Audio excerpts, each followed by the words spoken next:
The letter promised a husband with gentle ways, a sturdy home nestled by a ridge, and enough food to fill more than one empty stomach.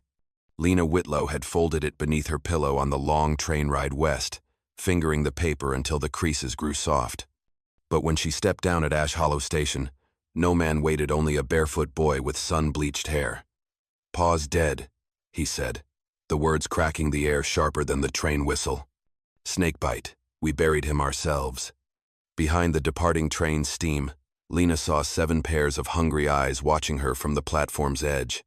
The youngest, still nursing, bundled in a threadbare quilt. She hadn't come seeking children. But sometimes Providence sends what's needed, not what's wanted. Don't forget to like this video and subscribe to the channel so you never miss a ride into the Old West. The road wound past parched grass and a lonely cottonwood tree bent from wind, the silence of the plains pressing close as Lena followed Ezra, her steps unsure but carried forward by something stronger than reason, something that whispered beneath her ribs that turning back wasn't an option, though the departing train's whistle still echoed in her ears. And when they crested the rise, she saw it, a squat cabin leaning under its own weight, porch boards sagging, chimney blackened and cracked, looking less like a home than a secret clinging to the land. And inside the air smelled of ashes and beans boiled too thin, of cloth long unwashed, 6 faces lifting at her entrance with wide eyes staring in silence, a baby sleeping in a wooden crate by the fire wrapped in a quilt patched so many times it resembled a map of heartbreak. And Ezra dropped her trunk with a thud and gestured toward the empty chair at the head of the table. "That was Pa's," he said, but Lena's hand hovered at the blongrade. Chair back then fell away. "Then it stays empty," she declared, watching as a girl of perhaps 8 stood slowly, dark braids streaked with dust, wooden spoon gripped as though it were a weapon. "I'm Mercy," she said evenly. "I stir things. Mama used to before she bled out after Jonah." Her words striking like a bell, too calm, too old for such a small frame, and Lena glanced into the pot on the hearth. Thin broth with 2 beans floating, a potato whittled into 7 slices, hunger clinging to the room like a second skin. So without speaking, Lena set down her satchel, rolled up her sleeves, and drew from her own trunk the salted pork she had hidden from the conductor along with a pouch of dried herbs, dropping the meat into the pot, crushing the leaves between her fingers, letting the new scent bloom through the cabin as the children leaned forward as if the air itself fed them, even the baby stirring at the promise of real food. And Lena worked quickly, ladling into mismatched bowls, pressing them into small hands. "Eat slowly," she instructed. "Let your bellies remember," watching as they obeyed in silence, chewing carefully, glancing at her as though she were a strange bird alighted on their doorstep. Mercy blinking fast, trying to hide tears while Lena didn't sit, her own stomach aching. But she let it ache. One meal wasn't for her. It was for staking a claim, not to land, but to their survival. And when the bowls were licked clean, the children filed outside to wash in a tin pail as Lena stepped onto the porch. The sky overhead stretching wider than any church roof, stars already pricking through the indigo as she folded her arms against the chill, feeling Ezra linger behind her at the table, shoulders squared like a man twice his age. And in the hush of that prairie night, Lena felt the weight of what had been set before her. She had not come for love, nor for fortune, but standing there with a house full of half-fed children, she sensed a whisper deep in her chest. "Perhaps you came for something greater." And turning to Ezra, she said quietly when he joined her at last, "I don't know how, but I'm not leaving." He didn't answer at first, only swung his legs against the porch rail, eyes on the endless sky, then barely more than a breath. "Good," the word carrying more trust than any vow. And in that fragile moment, Lena Whitlow, who had arrived a stranger, began the long, unseen work of becoming theirs, morning coming sharp and pale, the kind of dawn that cut straight through quilts and into bone as Lena rose before the children stirred, pressing her hands against her skirt to still the tremor there. The cabin smelling faintly of last night's stew, though little remained, the fire having died, low embers glowing like tired eyes while outside the wind rattled the porch boards. And soon Ezra came in from the yard, cheeks red from cold, arms hugging a small bundle of wood that he set by the hearth without a word, then gave Lena a long look, one that asked a question he was too proud to speak. Will you stay today too?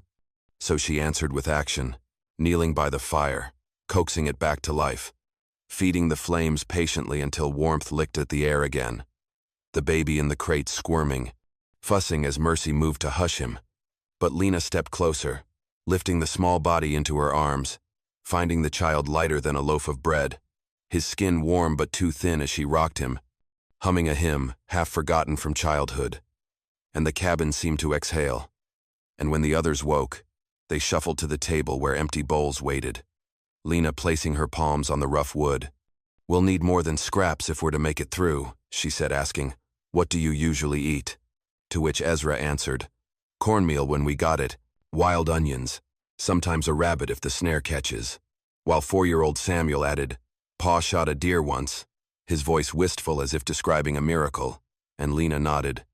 "Then we'll need to be clever. There's game if there's skill to catch it, and garden space if there's seed to sow," watching as Ezra straightened. "I can hunt some, set traps like Pa showed me." And the second oldest boy, Luke, piped up, "I can dig," his small hands already calloused. And Lena saw in their eager faces the first frail shoots of hope, a dangerous thing to nurture in a land that gave nothing easily. But she continued taking inventory.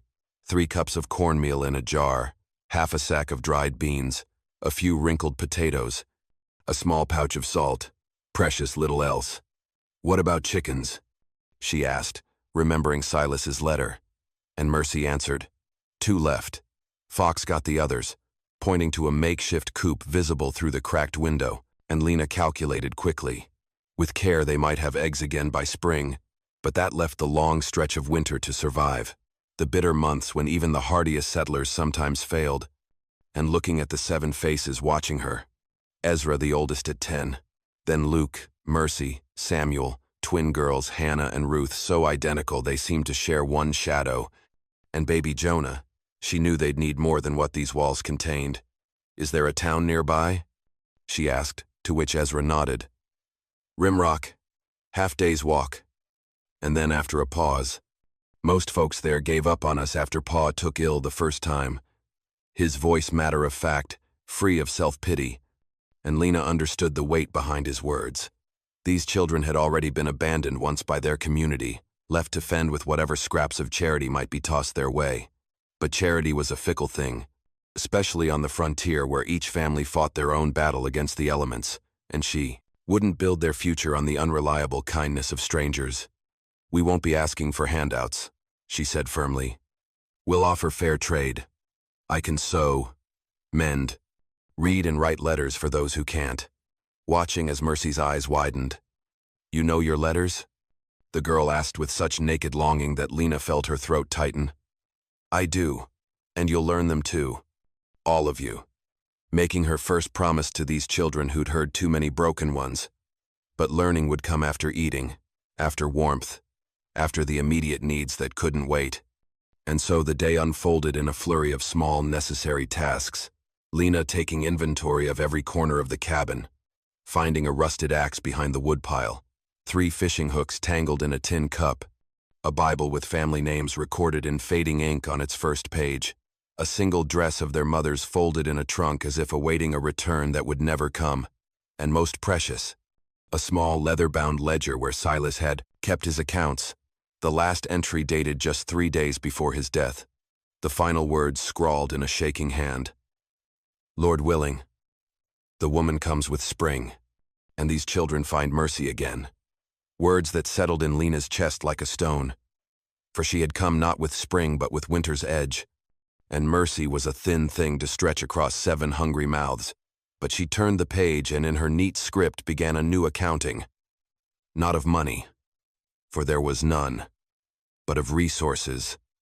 What they had, what they needed, what might be made or found or traded for. A blueprint for survival sketched in careful columns, and when noon came, she took stock of the clothing situation, finding garments patched and repatched, too small or too large, repurposing what she could, measuring the children with her seamstress eye, mentally cutting down the single dress in her own trunk to make something for the twins while her fingers worked at unraveling a threadbare blanket to salvage yarn for knitting. And by afternoon she had Mercy washing beans for supper while Ezra and Luke hammered loose boards back onto the chicken coop, Samuel collecting kindling, even the twins assigned to sorting the few remaining potatoes by size, smallest ones for seed, Lena instructed, thinking ahead to spring, to a garden that might feed them if they survived until planting time, working until the shadows lengthened, until the only light came from the fire, and a precious stub of candle she allowed herself to burn as she pored over Silas's ledger again, finding a map sketched on its back pages, their 40 acres with the creek cutting along the eastern boundary, the ridge to the north, the cabin set like a period at the end of a long sentence of land, 40 acres that could sustain them if worked right, if the seasons cooperated, if they had the tools and strength and knowledge, big ifs that loomed in the candlelight as she plotted and planned. And later, when the children slept, Ezra and Luke on pallets by the fire, the girls huddled together under a quilt in the cabin's single bed, baby Jonah in his crate lined now with Lena's shawl. She sat at the table, still in her traveling dress, too exhausted to change, to even unpin her hair, and allowed herself one moment of truth. She had not signed up for this, had not agreed to mother 7 orphans on a failing homestead at the edge of nowhere, had not promised to transform herself from mail-order bride to instant mother, head of household, keeper of this fragile flame of family that could so easily be snuffed out by illness or accident, or the simple brutal math of hunger. And yet here she was, the train long gone, Silas in the ground, and no other plan presenting itself, no other path opening before her feet. Just this one, leading into a wilderness of responsibility she had never imagined. And in the stillness of that moment, with only the pop of the fire for company, Lena Whitlow made her choice not with flowery sentiment or dramatic declaration, but with the simple act of reaching for a needle and thread, of beginning to mend a pair of trousers with a split seam, her fingers working in the firelight, each stitch a small commitment, each pull of the thread binding her future to theirs. And when dawn came again, and Ezra entered with more wood, his eyes immediately going to the mended clothes folded in a neat pile, to the pot already bubbling with the last of her salt pork stretched thin in a watery gruel, to Lena herself changed into her work dress, hair pinned severely back, sleeves rolled up. The question in his face was different. Not will you stay, but what do we do now? And she had an answer ready, a plan forming in her mind, a path forward that began with a journey to Rimrock with whatever they could spare to trade, with introducing herself not as a widow, not as an orphan's keeper, but simply as Lena of Coyote Bluff, the new head of the Talmadge household, a declaration that would raise eyebrows and whispers but would establish from the beginning that she claimed these children as hers now, that they were not objects of pity but a family finding its feet.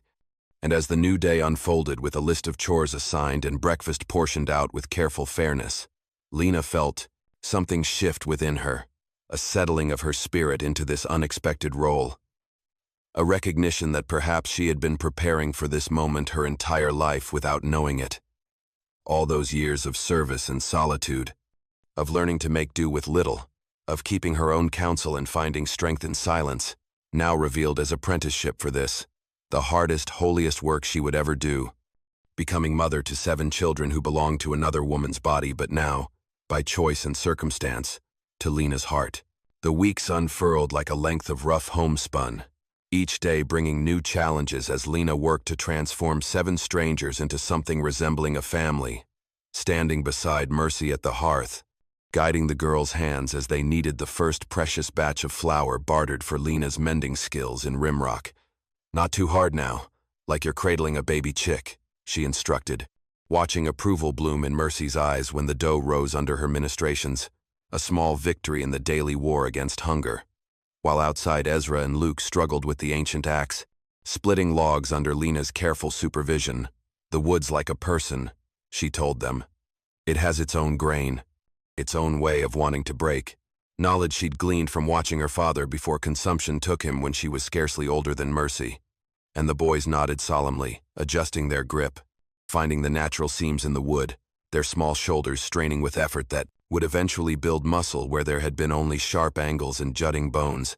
And each night, Lena added new entries to Silas's ledger, tracking their progress in careful columns.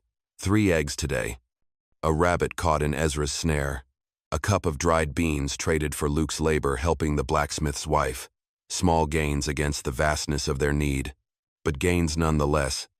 And it was on such a day, with autumn's teeth beginning to bite at the edges of morning, that the stranger appeared on the ridge, a tall figure astride a dappled mare.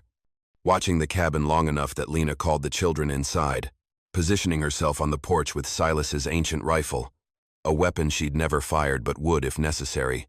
"State your business," she called when the figure approached, her voice steadier than her hands, and the man removed his hat, revealing a weathered face with eyes the color of creek water. "Gideon Hayes, from the North Parcel," he said simply. Heard Silas, passed and thought to check on the young'uns. His gaze taking in the repaired chicken coop, the stacked firewood, the clothes drying on a line strung between two posts. Signs of care that seemed to satisfy something in him. "Didn't know they'd found themselves a mother," he added, and Lena neither confirmed nor denied the assumption, merely lowered the rifle a fraction.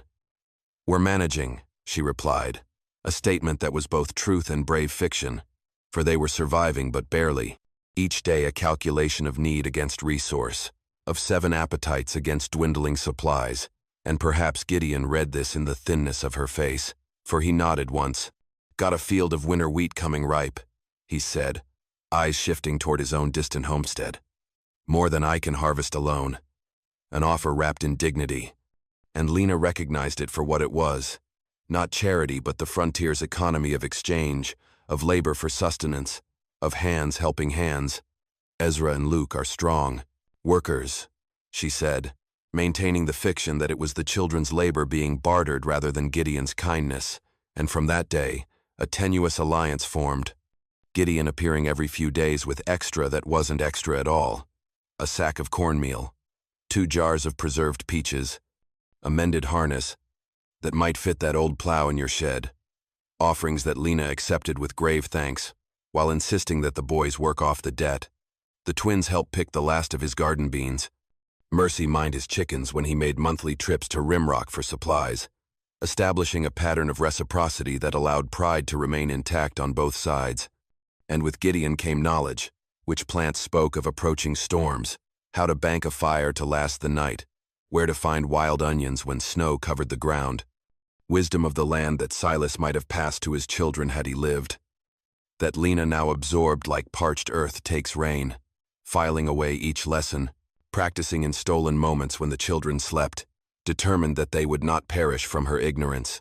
And slowly, through shared labor and small kindnesses, the children began to thaw toward her.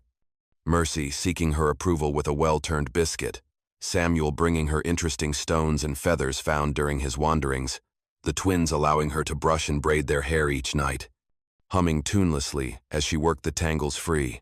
Small intimacies that built bridges across the chasm of their loss. And even Ezra, most guarded of them all, it began to look at her with something like trust when she proved herself willing to work as hard as she expected them to.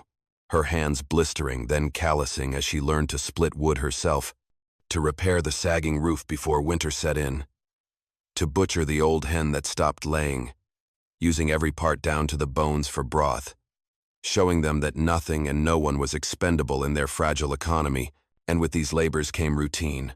Prayers before breakfast, chores divided according to ability, lessons squeezed into the hour before sundown, Lena teaching them their letters by candlelight, using Silas's Bible as their primer, watching in quiet joy as Mercy formed her first complete sentence, as Luke mastered his numbers, as even the twins recognized their names written in the dirt.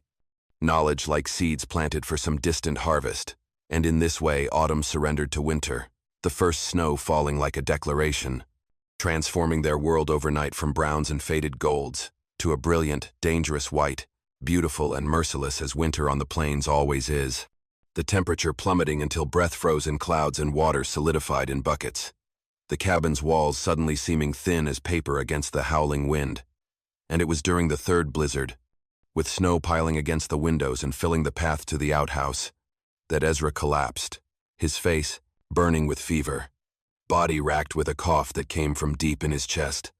A sound Lena recognized with dread, having heard it from her father's bedside, from her mother's, from her own lungs during the illness that nearly claimed her at 16, and fear squeezed her heart as she tended him, boiling pine needles for steam, mixing honey from Gideon's stores with the last precious drops of whiskey found in Silas's trunk, applying mustard plasters to Ezra's chest, while the other children watched with huge, frightened eyes, understanding without being told that if Ezra died, something vital would snap in their makeshift family, some essential thread binding them together. And for 3 days and nights Lena barely slept, spooning broth between Ezra's cracked lips, bathing his forehead with snow melt, praying with a fervor that surprised her, bargaining with God in the darkness.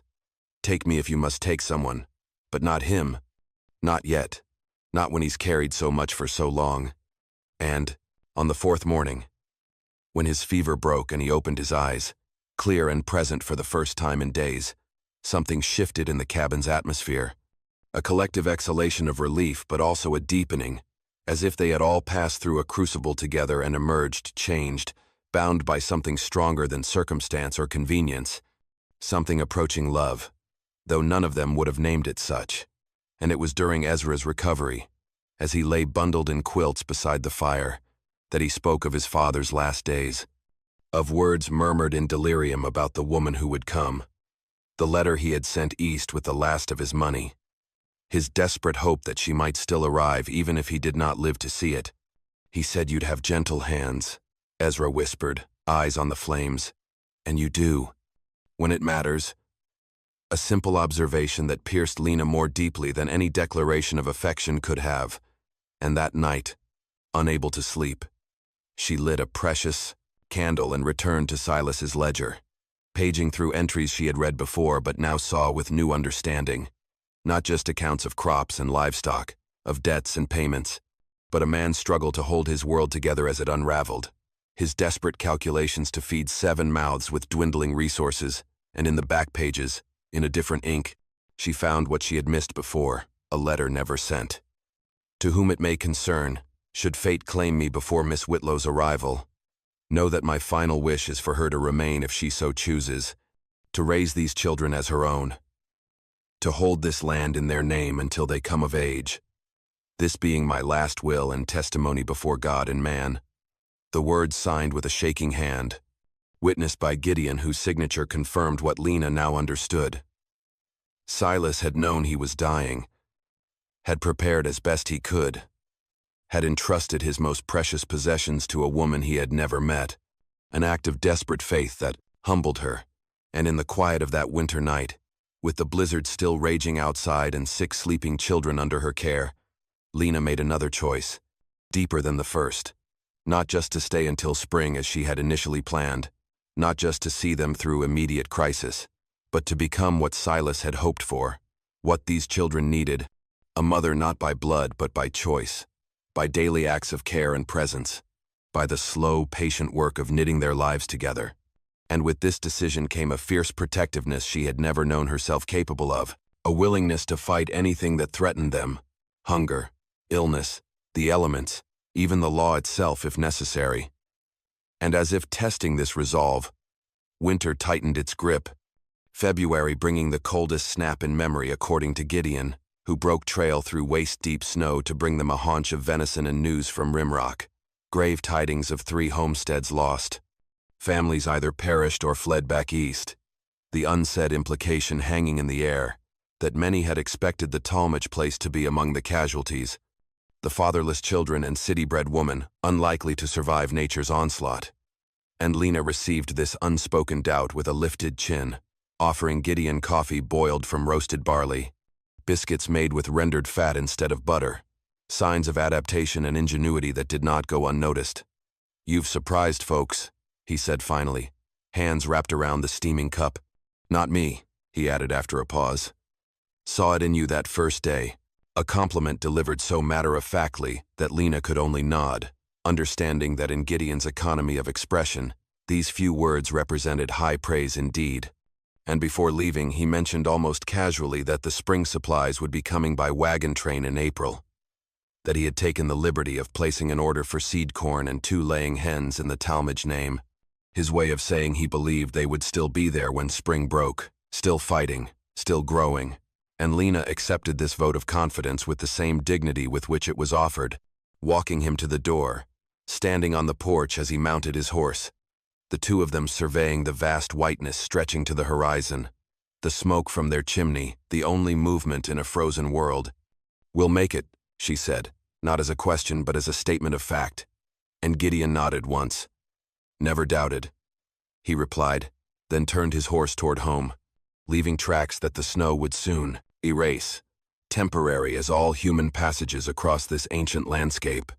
And in the weeks that followed, as winter loosened its grip by grudging degrees, as the days lengthened and the first drips of melting ice tapped from the eaves, as Ezra regained his strength and the children's faces lost some of their pinched worry, as seeds sprouted in cups along the windowsill and the chickens began to lay again, Lena felt something unfurling within her, a cautious hope taking root alongside the practical calculations of survival, for she had discovered an unexpected truth in these months of hardship, that family is not always born but sometimes built, constructed choice by choice, sacrifice by sacrifice, day by difficult day, a lesson written not in Silas's ledger but in the changes she saw in the children around her table, in Mercy's newfound confidence as she kneaded dough without supervision, in Luke's straightened shoulders as he reported on repairs made to the chicken coop, in Samuel's eager recitation of his letters, in the twins' hair grown glossy with health, in baby Jonah's first tottering steps across the cabin floor,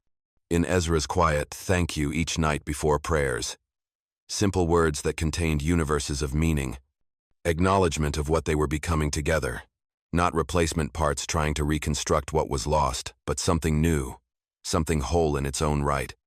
A family built not on blood but on shared struggle and tenacious hope, on the daily choice to remain when leaving would be easier.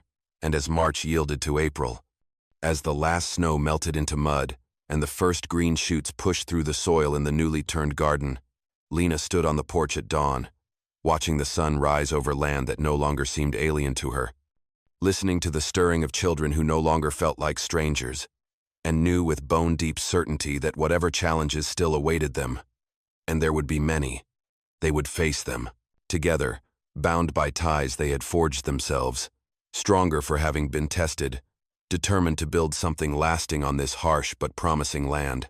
The morning began like any other.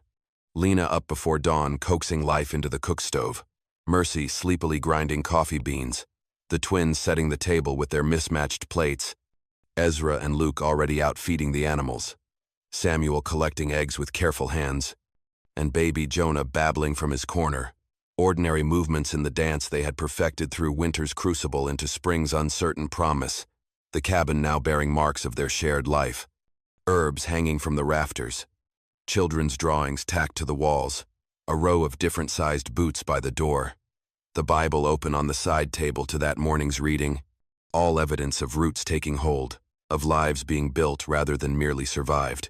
And Lena was stirring the morning porridge, adding the last precious spoonful of honey to celebrate May Day, when the thundering of hooves broke the quiet, too many and too fast for Gideon's customary visits, and something in the aggressive approach sent warning signals down Lena's spine, had her automatically positioning herself between the door and the children, had Ezra reaching for the rifle before she could even give the order, years of frontier survival instincts flaring to life in his young body, and through the window Lena saw them, two men on fine horses, dressed not in the practical garb of farmers but in the polished boots and pressed shirts of town dwellers, of men who worked with paper rather than soil, one tall and rail-thin with a face sharp as a blade, the other shorter but broader, both wearing expressions of cool assessment as they surveyed the homestead, taking note of the newly repaired roof, the spring garden sprouting in neat rows, the chicken coop expanded to house their growing flock, improvements that spoke of investment and permanence, and something in their calculating gaze made Lena's heart stutter, made her wipe her hands deliberately on her apron before stepping onto the porch, spine straight as a fence post, face composed, though her pulse hammered in her throat. "Good morning, gentlemen," she said, voice carrying across the yard with deliberate calm. "What brings you to Talmadge land?" And the taller man removed his hat with exaggerated courtesy, a gesture that contained no actual respect. "Mrs. Talmadge, I presume," his tone making the title a question rather than an acknowledgement. And before Lena could respond, the broader man pulled a folded document from his breast pocket. "I'm Harold Brackett, and this is my associate, Mr. Miller. We represent the Western Frontier Land Company, and we have business regarding this property."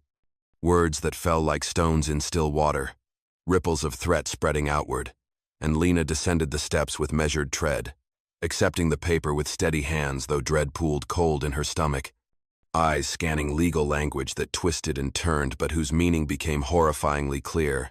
They were claiming that Silas had defaulted on payments for equipment purchased on credit, that the debt had been acquired by their company, and that in absence of proper title transfer to a legal widow or male heir of age, the land could be seized as compensation. And Lena felt rather than saw Ezra move to her side, rifle held not in threat but in readiness, his thin shoulder pressing against her skirt in silent support. "My husband's debts were settled before his passing." She lied smoothly, buying time with fiction, watching as Brackett's eyebrow lifted in skepticism. "Our records indicate otherwise, madam, and furthermore, our understanding is that you are not, in fact, Mrs. Talmadge at all, but rather a mail-order bride who arrived after Silas Talmadge's death," his words a blade aimed at the heart of her claim, and she heard Mercy's sharp intake of breath behind her, felt the weight of the children's fears pressing against her back like physical things, but kept her expression impassive. Years of hiding her thoughts from demanding employers serving her well in this moment. "I have documentation of my position here," she countered, thinking of Silas's last testament in the ledger, praying it would hold legal weight. But Miller merely smiled, the expression never reaching his eyes. "A convenient arrangement, perhaps, but without proper marriage documentation filed with the county, you have no standing. These children require proper guardianship, which the court will determine." And now the true purpose revealed itself. Not just the land, but the children themselves, or rather, the labor 7 bodies could provide. For the guardianship he spoke of often meant indenture, separation, childhood's sacrifice to strangers' profit, and something fierce and maternal erupted in Lena's chest, a protective rage so powerful it nearly stole her breath. "You'll take neither the land nor the children," she stated, not as defiance but as simple fact. "This property is their inheritance, and I am their mother in all ways that matter." And Brackett laughed, the sound sharp as breaking glass. "Touching, but sentiment doesn't override law, Miss Whitlow. We'll return with the sheriff in 3 days' time. I suggest you use that period to pack your belongings and prepare the children for transition," his cold efficiency more chilling than any shouted threat could have been. And as they mounted their horses, Miller called back, "The company might consider a caretaker position for you, if you're amenable. The children, of course, would be placed appropriately, according to their ages and abilities." A cruel kindness that revealed the full measure of their calculation, and Lena stood unmoving until the dust from their horses settled, until the children crowded around her in a tight circle of fear, Samuel clutching her skirts, the twins pressing their faces against her sides, Mercy's eyes wide with remembered terror of being left alone, and only then did Lena allow her hands to tremble, dropping to her knees, in the yard to gather as many of them as her arms could hold. "Listen to me," she said fiercely. "No one is taking you anywhere. No one is separating this family. I swear it on everything I hold dear." A promise she had no clear path to keeping but would die attempting to fulfill. And it was Ezra who spoke first, voice cracking with emotion yet firm with newfound manhood. "We'll fight them," he declared, rifle still clutched in his small hands. And Lena nodded, mind already racing through options. They could run, disappear into the vastness of the territory, start again somewhere beyond the reach of paper laws and men who wielded them like weapons. But running meant abandoning everything they'd built.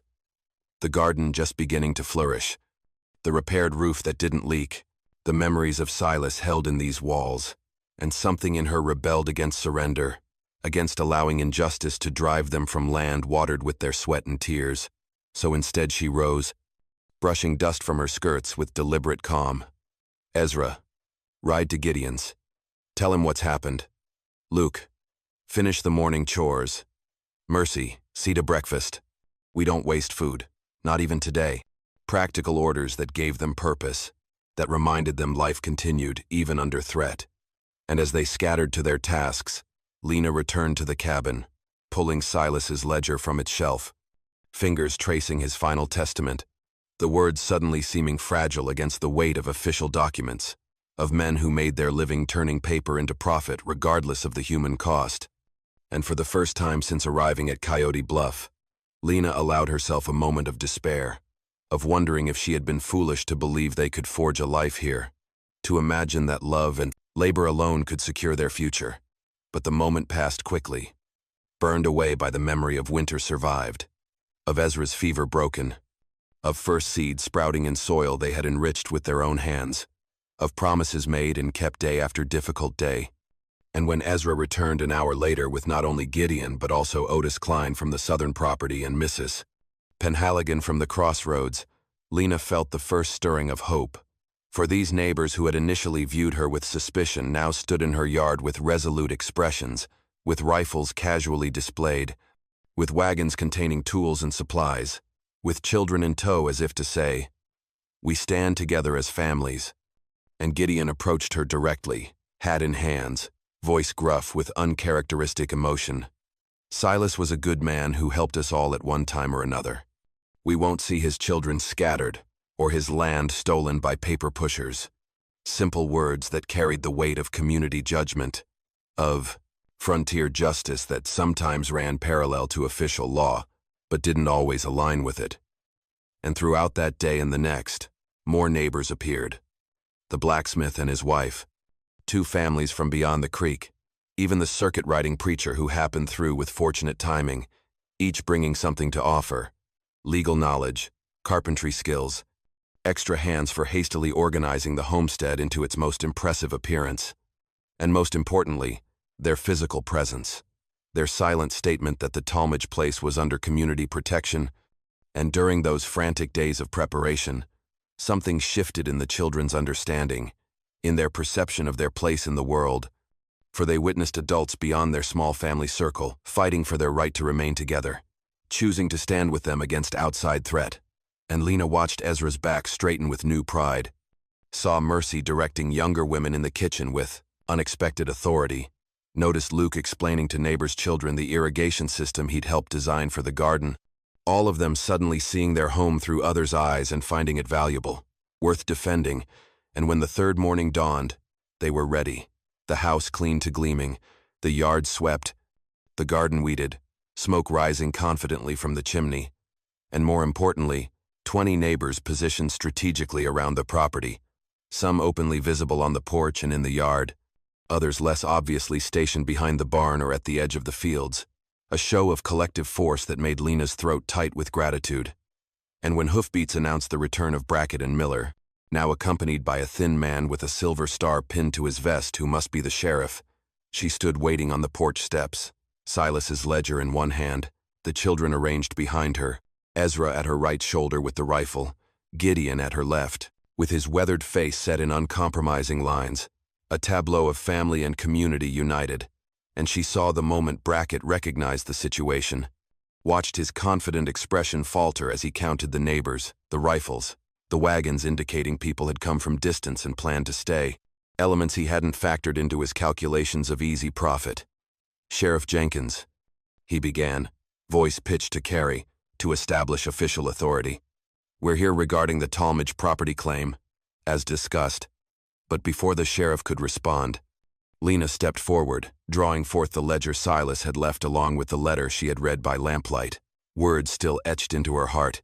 "Here is my proof," she called, voice steady and clear in the morning air. "Silas Talmadge wrote his wish that I remain, that I raise these children, that this house stand as theirs. The law you clutch cannot erase a dying man's last covenant." And the neighbors murmured their assent, voices low but firm, even as Ezra lifted his chin and declared, "She's our mama. That's all the proof that matters." Words that fell like a final judgment in the yard's sudden silence. And for the first time, Brackett faltered visibly, glancing at the circle forming around the cabin, at Lena at its center, at children clinging to her skirts, at Gideon with shotgun ready, at neighbors gathering like stone walls, feeling the weight of community press heavier than any paper. And Miller hissed under his breath, tugging at his companion's sleeve. "Not today. We'll return with proper reinforcements." Though his threat sounded hollow against the solid presence of families who had traveled miles to stand on this dirt, who had built their own homesteads from nothing and recognized the same determination in Lena's face. And even the sheriff seemed relieved to avoid conflict, merely touching his hat in something that might have been respect before turning his horse. The three men departing with as much dignity as they could muster, their threats trailing behind like smoke that the wind quickly dispersed, and silence settled after their departure, broken only by baby Jonah's cries and the wind rattling the bare branches. And Lena let out a breath she hadn't realized she'd been holding, turning to Ezra, who still clutched the rifle, his arms trembling with the aftermath of courage, and pressed a hand to his cheek. "You stood for me," she said softly. And he swallowed, eyes glistening with unshed tears. "You stood for us first."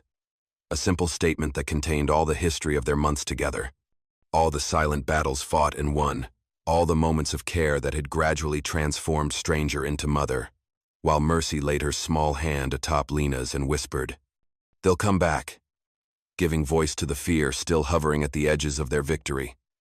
And Lena nodded, pulling all of them close. "Yes," she answered honestly.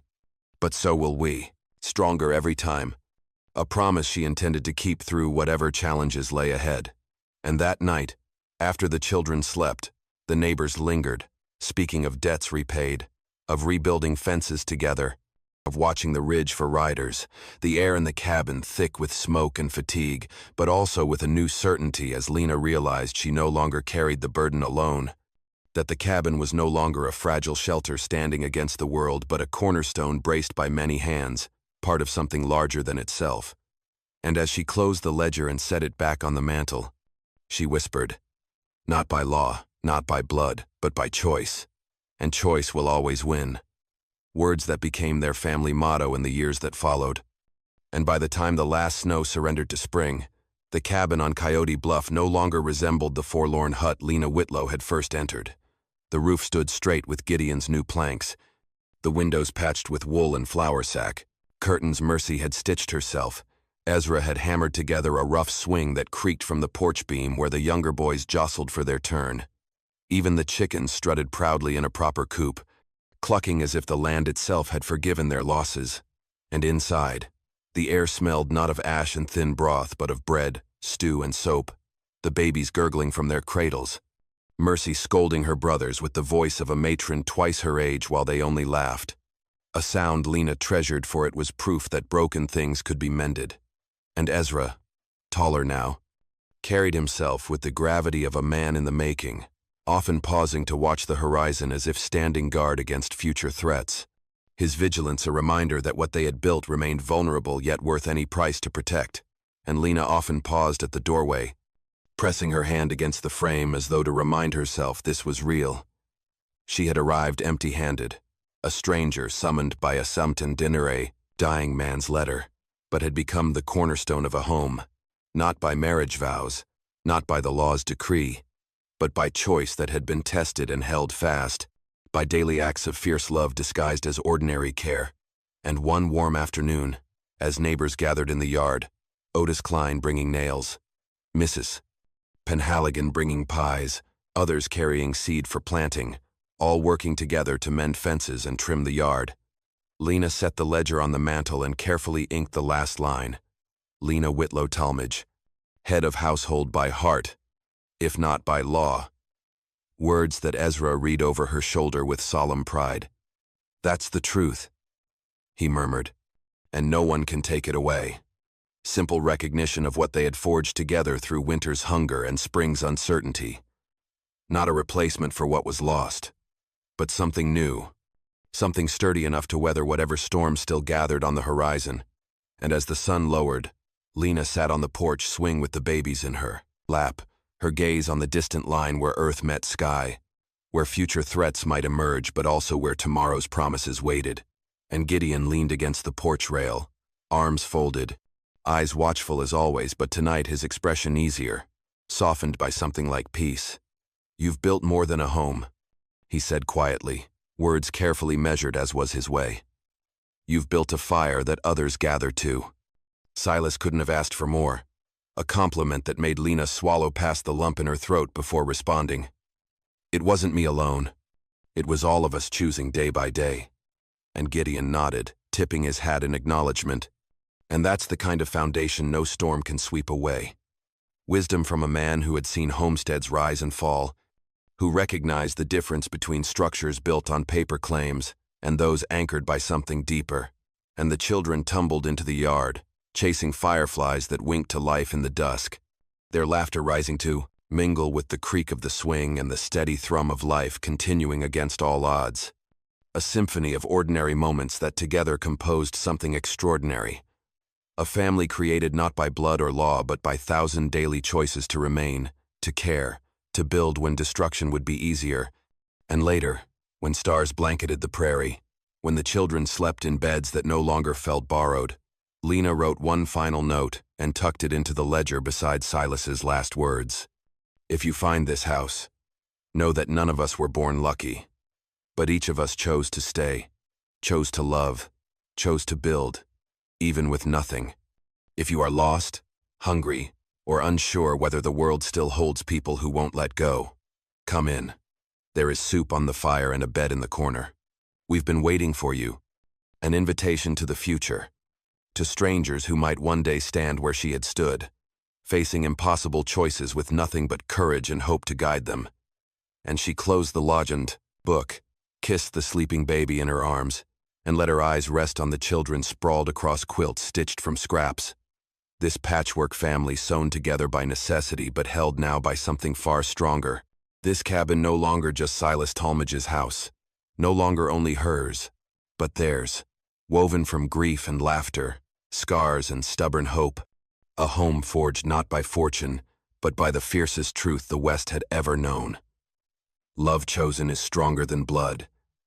And years later, when the children had grown and the house had gained new rooms and sturdier walls, when Ezra stood tall and proud as the man of the property, when Mercy taught school in Rimrock, when Luke's irrigation system was copied by farmers across the county, when Samuel's gentle way with animals made him the most sought-after horse trainer in the territory, when the twins had children of their own who played in the yard where they had once been hungry, when Jonah, who remembered nothing of the desperate days, read law books by lamplight, determined to protect other families from men like Brackett and Miller. Lena often sat on the porch swing and thought back to the day she had first stepped off the train at Ash Hollow Station, having expected a husband waiting with promises of comfort, but instead finding grief, hungry faces, and an empty chair at the head of the table. Yet what she discovered in the years that followed was far greater than the dream she had once clung to. Love, she learned, is not always born from vows or sealed by rings. Sometimes love is a choice made in the darkest moments, when walking away would be easier. Sometimes it is forged in hunger, in sickness, in the stubborn refusal to abandon one another. The Talmadge children not needing a bride to arrive with a pretty dress or a dowry, but someone to say, "I will not leave." And Lena, though she had come empty-handed, gave them that gift. And in return, they gave her a name she had never dared to claim. Mother. That being the lesson this story carries for all who hear it. Family is not always born but built, shaped by sacrifice, tempered by hardship, and bound by love that refuses to yield, creating foundations that stand not for a season but for generations, homes where the fire burns not just for warmth but as a beacon, calling others to gather, to connect, to choose belonging over isolation, to remember that in a world quick to measure worth by bloodline or legal document, the most enduring bonds are those forged by choice, renewed each morning with the simple decision to remain, to care, to build something lasting from whatever broken pieces life has scattered at our feet.